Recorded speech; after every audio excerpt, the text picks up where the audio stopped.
Good morning and welcome to Positively Politics, the show where we break down the sometimes complicated and often negative world of politics in a straightforward and academically rooted way. My name is Dr. Laura Merrifield Wilson. I'm a professor of political science here at the University of Indianapolis, as well as the host of this show.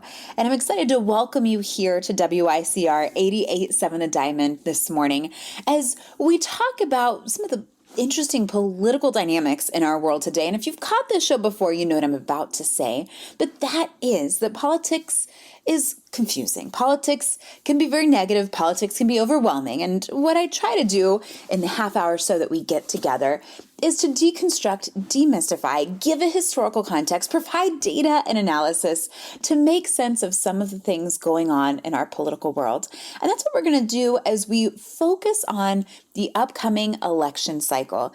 And we are fast approaching it. We actually had primaries this week, just not in Indiana. We'll talk about North Carolina and Texas and what kind of insight, to what extent they can give us a perspective on what we might expect to see here in Indiana in May, but also looking past those May primaries and looking at some of the races I think that are going to be really interesting to watch. There's many reasons why this should not be an interesting election, and yet there are several confounding factors that'll likely prove it to be unusual despite some of the other circumstances. And that's what we're going to talk about here this morning for Positively Politics on WICR 88.7 The Diamond.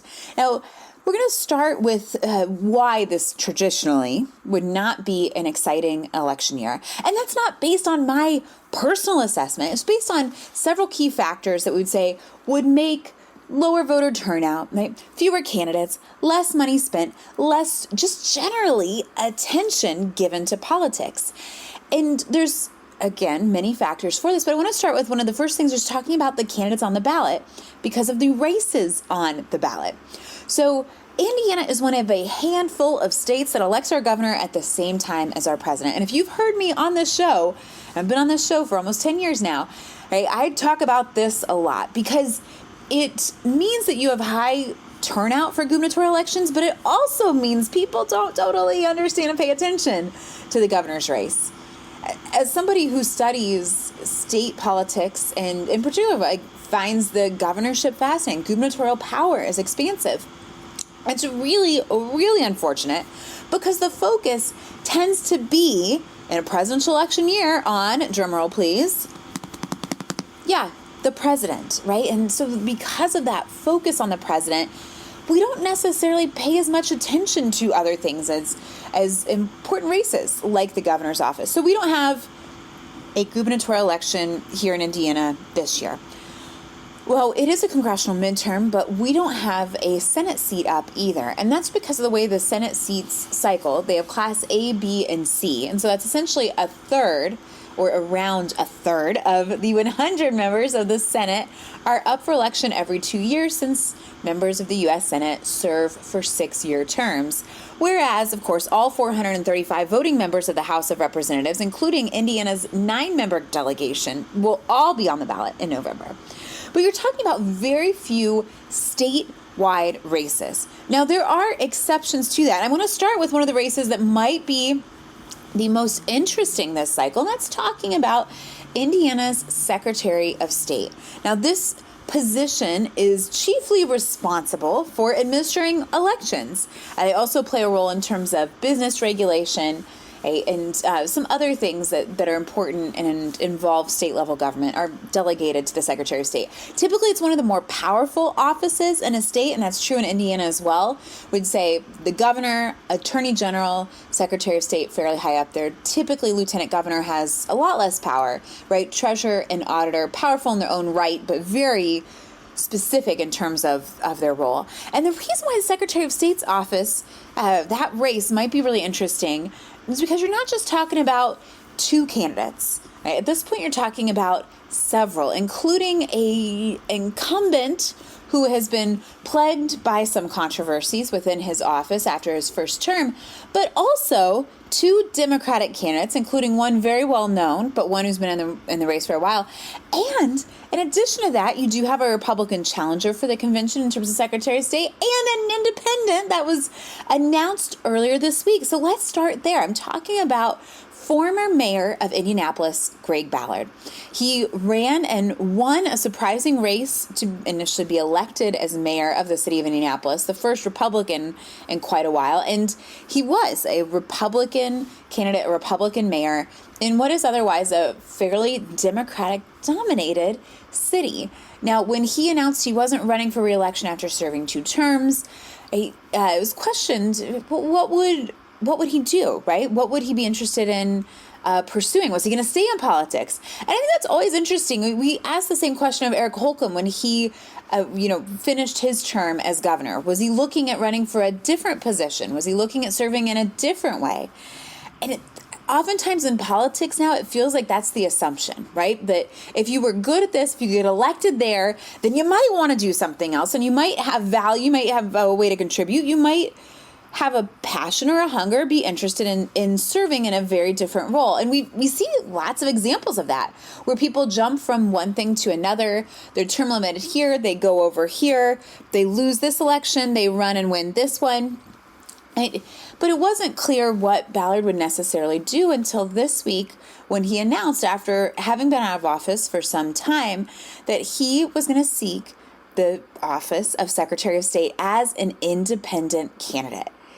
Now, you're listening here on WICR 88.7 The Diamond. I'm Dr. Laura Merrifield Wilson, as we're talking today about the 2026 primary elections, and starting with what we see on the ballot here in Indiana. Before you say, oh, it's too soon, we're still 2 months away, I want to remind you that part of the reason we're talking about this is because there were states that did have their primary elections, and while those don't directly implicate or involve us, they are influential in terms of utilizing, being able to see, okay, what happened in this state? What does that tell us about national sentiment? What does that tell us about what's going on and what we can learn from that? Now, I talked a little bit about the Secretary of State's race, and in particular, having an independent candidate in Greg Ballard and what that does to the race. And there's several factors, there's several ways this could play out. I think most prominently, I'd be curious to see who does Ballard attract on the ballot? Is he attracting disaffected moderate Republicans who might see Morales as being too ideologically extreme, right? Does he attract Democrats who see Bai as being too far away, too distant, right? And Potter, who's the other Democratic candidate seeking the nomination for Secretary of State, as maybe being less experienced. You could say the same thing, I suppose, about Bai, right? Who does Ballard attract? We talk about this sometimes in elections when we say, like, lanes. What lane are you in? Where do you stand on certain things? And I think that's the question we have to see, right? I haven't seen polling. This has just been within this first week. But I would want to know what percent of voters are falling in which category.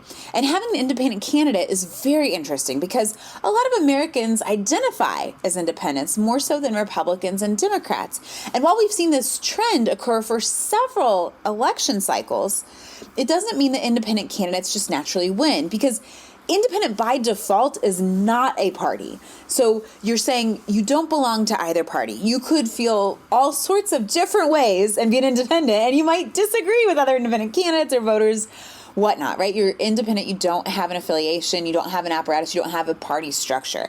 And that's what Ballard's doing in the Secretary of State's race. So I'm fascinated to see how that campaign works, seeing it on a statewide stage. We're talking about, it might be in modern times, certainly in recent memory, maybe mounting the largest independent campaign for a statewide office, right? What voters are attracted to Ballard's candidacy, to the idea of an independent? Who does this siphon off? The more candidates you have, you're talking about a lower threshold in terms of vote turnout, like the votes that you get. So where are they coming from? Who's this taking away from? Does this also add to, I want to talk about this, voter turnout in general? Now, when we have more candidates, we have more interesting candidates, when we have competition, we naturally see an increase in voter turnout. And one of the reasons I said at the beginning of the show, we would expect by many measures for this to be a boring election cycle, but it might not be.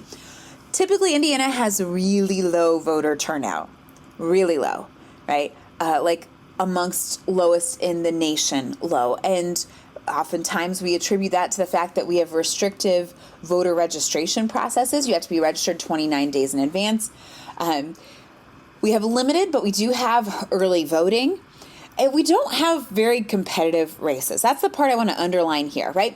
Why do we have low voter turnout? Voters don't care. We talk about this in political science as a rational choice theory of voting. And rational choice theory is very simply evaluating costs and benefits and going with whatever gives you the most benefits. If you are going to incur more costs for voting, let's say it's going to take time, you're going to have to do research, you're going to have to spend money driving to the polls or taking time off work, whatever it might be. And if that is greater to you than the benefit that you receive, one of the benefits could be you feel like your vote matters, like it's going to make a difference, you have a strong opinion in the outcome. It's your civic responsibility, your duty, right?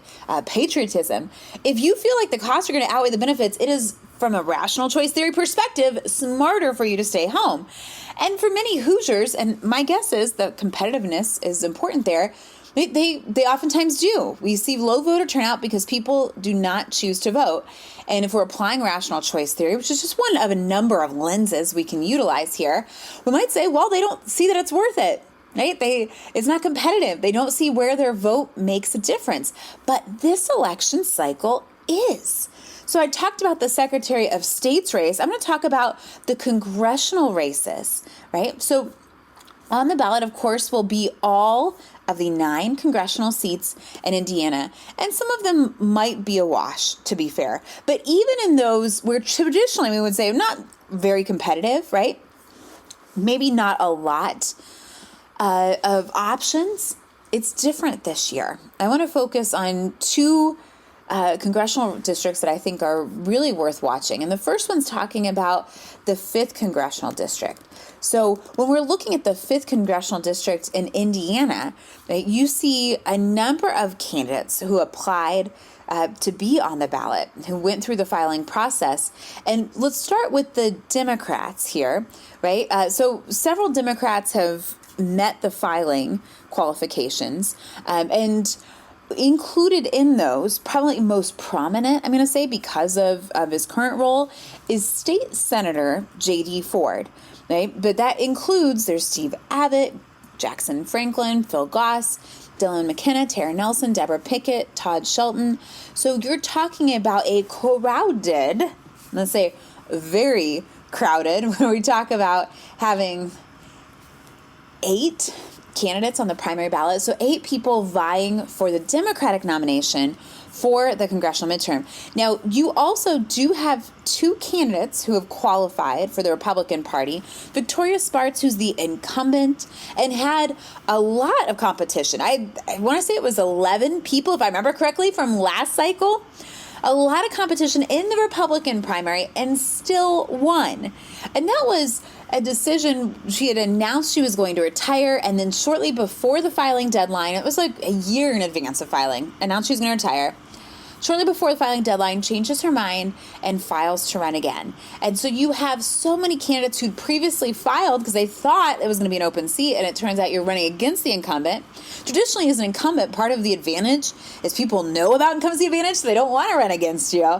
And this was not the case, but she still managed a victory and now has only one challenger in the primary. Doesn't look like she's situated to have any trouble there, but the Democrats have a number of people running up against her. And then I also want to talk about the 7th congressional district, because this has been a kind of a shoo-in, long-standing, belonging to André Carson, prior to that to his grandmother, but clearly a Democratic-held seat, though there are Republicans on the ballot for the primary too.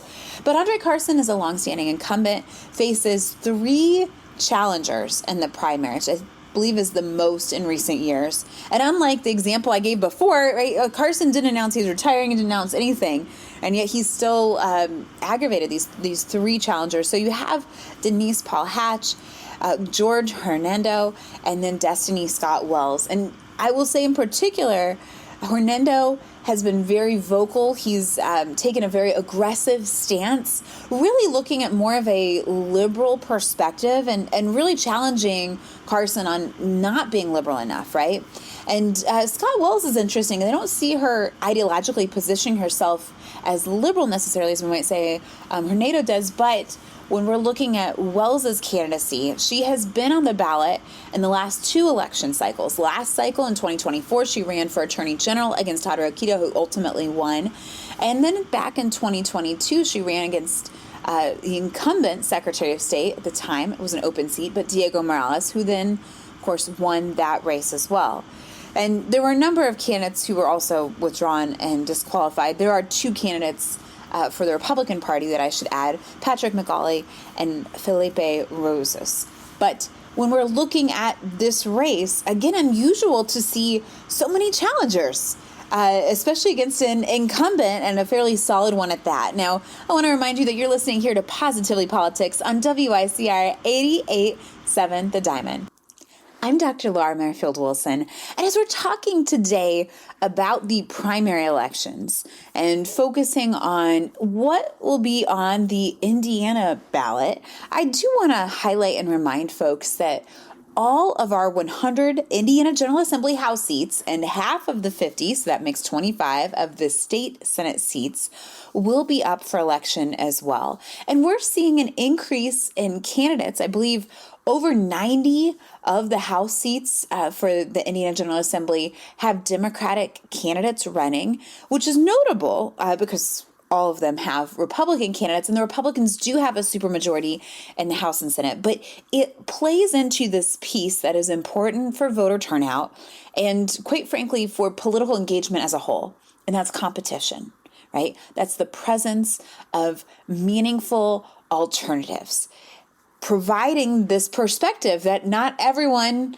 is going to agree on one person, one thing, one idea, one policy, one platform, anything like that. And a lot of times people don't necessarily agree on two. I think that's what's really unique and interesting about Ballard's candidacy for Secretary of State as an independent. It's giving people more perspectives and options and providing competition to consider from voters' perspectives. And a lot of times in Indiana, we don't feel that our races are very competitive. Now, ultimately, our state legislature decided not to pursue redistricting. That would have done a number of things to our politics, but invariably would have minimized competition even more by drawing district lines that were going to solidly favor one political party. And if you look at our 9 congressional districts, the 2 districts that are drawn in favor of Democrats are very strongly in favor of Democrats. And the 7 districts that are drawn in favor of Republicans are also very strongly in favor of Republicans. Now, at the lower level in the General Assembly, you could say that's true of many of these state legislative races. So you might have a strong likelihood that this is a district that has a number of these types of voters, right? Voters that support this party. It's going to make it harder for the candidate from the opposite party. But even having options, viable options on the ballot matters because you're providing competition, you're giving an alternative. The old proxy that we use, this is Gary Jacobson, political scientist, kind of created this as a variable for quantitative studies. And when I do research on campaign finance, it was always a quality control variable we'd have talking about candidate quality. The general measure, and we'd use it in a binomial phrase, that's how I used it. You could use it in a number of ways, but it was more or less a yes, no, have you run and won? Yes. Right? In binomial terms, we give you a 1. If you hadn't, a 0. But essentially being able to categorize one facet of candidate quality. And I know it's probably immediately offensive, and I can hear candidates who've run before, run very good campaigns, right? Had uphill battles, never actually won the office, feeling defensive about this, right? I'm a quality candidate too. But the benefit of using this as that proxy for quality as a candidate was that it helps us distinguish the likelihood of competition. right? And it's not to say it's an end-all be-all. It also captures incumbency without being limited to it. So you could be the incumbent who's a quality candidate because you've run and won. Obviously, if you are an incumbent by nature, you're going to be a quality candidate using this metric and variable with its characteristics.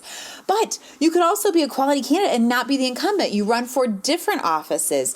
You are drawn into a different district. There's a lot of variety and a lot of movement that you can capture by utilizing these two variables. And there are two things that I think are important when we talk about voter turnout, when we talk about engagement, we talk about what do we expect to see in 2026. Well, those are things that we know will make a difference in terms of voter turnout and what voters are interested in seeing. Now, I'm Dr. Laura Merrifield Wilson here for Positively Politics on WICR 88.7 The Diamond. I want to talk a little bit more about the national politics that we're seeing right now because I mentioned we have our primaries coming up. We are T-minus 2 months away. How exciting. But other states already had their primaries earlier this week. And I'm focusing on North Carolina and Texas. I want to talk about Texas first because Texas is a fascinating case study when we talk about party competition. In recent decades, it has been dominated by Republicans, save for Democratic strongholds in the urban areas, which is true of many states. But I remember when I was in college, I remember this phrase the Democrats rallied around, right? Turn Texas blue by 2020. And I also remember when I would hear that thinking, wow, 2020 is so far away. And I think that right now, too, even though I'm looking at it 6 years backwards in the opposite direction, right? When I was in college, it just felt forever ago.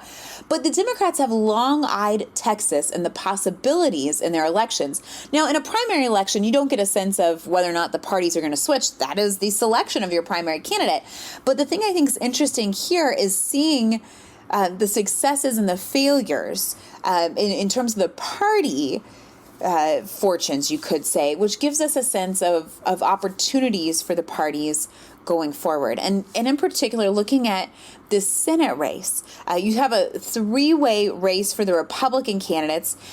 And Texas is one of the states that utilizes runoff primaries. These come into play when no candidate's able to secure a majority of the vote, right? 50.1%, if you will. And John Cornyn had the most, but not 51%. He had 41.9%, followed closely by Ken Paxton at 40.7%. And then you had Wesley Hutt with 13.5%. So that's the Republican side.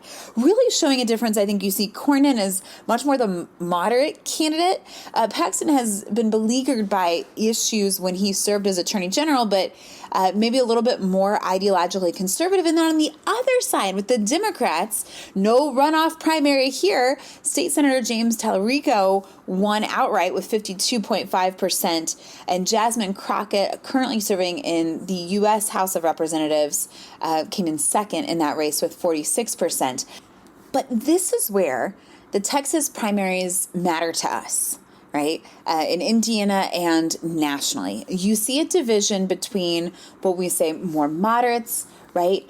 More ideologically strong, extreme. Sometimes I hate using the word extreme because I think people instantly associate it with negative connotations. But here, for the Republican side, in that runoff, right, Cornyn versus Paxton, which candidate wins out? And seeing that Tallarico will already represent the Democratic Party, you're talking about a white man, relatively moderate for the Democrats in Texas for the Senate race. That feels like an opportunity for the party that we might not have seen for quite some time. And of course, if the old push for the Democrats in Texas turned Texas blue by 2020, it's long since been abandoned. It was ultimately unsuccessful. But could this be a race where you see that change? And does this tell us something about candidates as we look and apply this to Indiana? I know we're not Texas voters. I know we don't have Texas politics.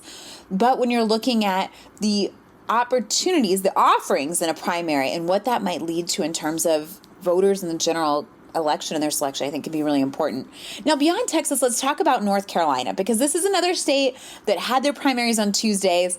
And even though it's not a presidential year where you really do pay attention to every state primary, because especially in Indiana, having late primaries in May, that the presidential candidates might already be decided by the time they come to us, just simply because they run in each of the primaries and they accrue the number of delegate votes they need to go on to be successful in the convention. Even though it is not that.